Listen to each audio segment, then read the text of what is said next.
नमस्कार, स्वागत आहे तुमचे प्रणय डेली जॉयमध्ये। आजच्या व्हिडिओमध्ये ना आमच्याकडे होळी कशी सेलिब्रेट करतात, त्यानंतर दुसऱ्या दिवशी आमच्याकडे असते धुलीवंदन। त्याच दिवशी आमच्याकडे रंग खेळतात। त्यामुळे मग आज सकाळ सकाळी होळी असल्यामुळे जरा लवकर आवरायचं होतं, पण रात्री उठायलाच जरा उशीर झाला होता, कारण रात्री ना प्रणयला झोपच येत नव्हती। त्याचं चालू होतं, मम्मी मला झुजूमध्ये टाक, मग त्यामुळे त्याला रात्रभर झोक्यात टाकून त्याला झोका देत होते। त्यामुळे सकाळी जरा उठायला उशीर झाला होता। सकाळी उठले, अंगण वगैरे सगळं झाडून घेतलं आणि म्हणलं चला आज होळी पेटवायचीच आहे, तर सगळं वाडा वगैरे स्वच्छ धुवून घेऊ आणि बाहेरही धुवून घेऊ। त्यामुळे मग सगळं वाडा वगैरे धुवून घेतला आणि त्यानंतर मस्त अशी रांगोळीही काढली। आता बाहेर रांगोळी काढून झाली होती, म्हणलं चला आता समोर दरवाजाच्या मेन दरवाजासमोरही मी छोटीशी रांगोळी काढत असते, त्यामुळे मग तिथेही रांगोळी काढून घेतली आणि सगळ्यांसाठी चहाही ठेवली होती। सगळ्यांनी चहा वगैरे घेतली आणि त्यानंतर मग मला आंघोळीलाही जायचं होतं। आंघोळ वगैरे करून आले आणि स्वयंपाक वगैरे झाला होता। सगळ्यांचे जेवण वगैरे झाल्यानंतर म्हणलं चला आता घरही पुसून घेऊ, कारण मग घर ते पुसून झाल्यानंतर मला परत स्वयंपाकाची तयारी करायची होती। त्यामुळे मग मी ते ना घर पुसून घेतलं आणि स्वयंपाकामध्ये मला आज ना पुरणाचा स्वयंपाक बनवायचा होता, कारण होळीला आमच्याकडे ना पुरणाचाच नैवेद्य दाखवतात। त्यामुळे मग इथे ना मी कुकरमध्ये ना हरभरा डाळ शिजायला टाकली होती आणि ती शिजते तोपर्यंत म्हणलं चला आपण आमटीची तयारी करून घेऊ। त्यामुळे मग मी इथे आमटीचा मसालाही काढून घेतला। आमटीचा मसाला काढेपर्यंत डाळही शिजून झाली होती आणि ही डाळ शिजल्यानंतर लगेच मी ना चाळणीमध्ये अशी टाकून त्याला गाळून घेत असते आणि ते झाल्यानंतर मग तीच आमटीलाही तेच वापरत असते। आणि मग डाळही शिजल्यानंतर मग मी त्याला ना अशी गरम गरमच गाळणीतून काढून घेते, लवकर बारीक होते आणि मग चपात्याही छान येतात। मग इथे पुरण वगैरे मी काढून घेतलं आणि तेही मला आता शिजायला टाकायचं होतं।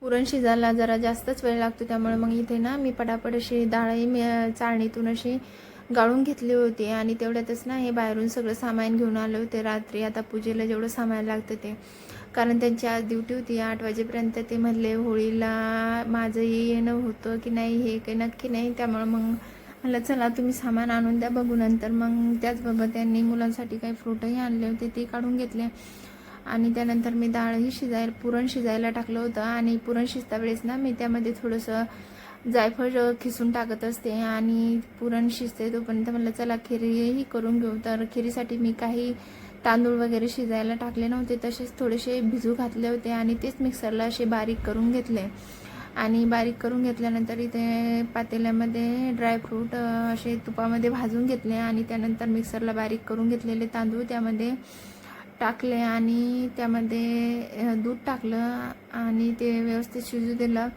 त्यानंतर खीरही तयार झाली होती आणि आता मला आमटीची तयारी करायची होती। मग इथे मी आमटीही करून घेतली आणि खीरही तयार झाली होती आणि आता मला ना बेसन पीठही भिजवायचं होतं। त्यासाठी ना मी इथे ना कांदा कापून घेत होते आणि कांदा वगैरे कापून घेतला आणि बेसन पीठही मी भिजायला घेतलं होतं। त्यामध्ये मी ना ओवा, जिरे आणि कोथिंबीर, मिरची अशी बारीक करून त्यामध्ये टाकून दिली। थोडंसं लाल तिखट, हळद, मीठ टाकून त्यालाही व्यवस्थित असं भिजवून घेतलं होतं।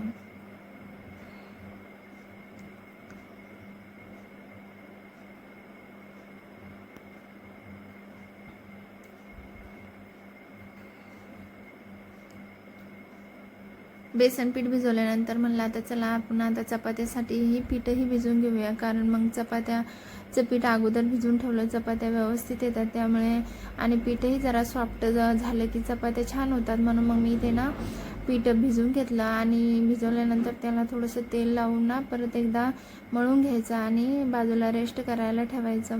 त्यानंतर त्यांनी आणलेलं नारळही मला सोलून घ्यायचं होतं, कारण मग पूजेला ऐन वेळेला गडबड व्हायला नको, म्हणून मग मी तेही सोलून घेतला आणि पडलेला कचरा झाडून वगैरे घेतला आणि त्यानंतर चपात्याही करून घ्यायच्या होत्या, म्हणून मग मी इथे ना चपात्यालाही लागले होते, कारण मग संध्याकाळी पुन्हा उशीर होतो आणि होळीचं पूजन करण्याचीही तयारी करायची होती। आता हे ड्युटीला गेलेले होते, त्यांना फोन करून विचारलं, ते म्हणले उशीर होईल मला, म्हणून मग म्हणलं चला आधी स्वयंपाक करून घेऊ नंतर बघू।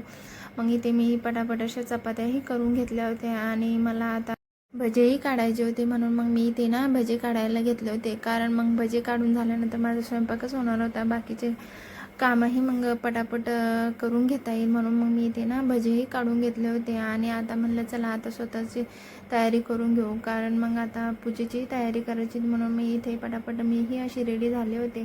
आणि खाली आल्यानंतर मी अंगण वगैरे परत झाडून पाणी टाकून त्यानंतर मग पूजेला लागणारं सगळं सामान एकत्र आणून ठेवलं होतं. आणि इथे ना त्यांनाही ड्युटीवरून बोलून घेतलं होतं. मग दोघांनी मस्त अशी होळीची मांडणी केली, गवऱ्या वगैरे व्यवस्थित लावून घेतल्या. आणि यांनी होळी पेटवल्यानंतर मीही होळीची पूजा वगैरे करून घेतली. आणि मी पूजा करत असताना प्रणयही मला मध्ये मध्ये करत होता. आणि मग त्याचे पप्पा त्याला म्हणत होते होळीमध्ये मुरमुरे टाक, तेही तो टाकत होता. आणि विनयनेही मस्त असं होळीसमोर नारळही फोडलं होतं. चला तर मग आम्ही सर्वांनी मस्त अशी होळीची पूजा वगैरे केली, दर्शन वगैरे घेतले. आणि त्यानंतर दुसऱ्या दिवशी मग मी आणि माझ्या मैत्रिणी अशी काही होळीचे रंग खेळले. चला तर मग आजचा व्लॉग इथेच एंड करते. भेटूया नेक्स्ट व्लॉगमध्ये.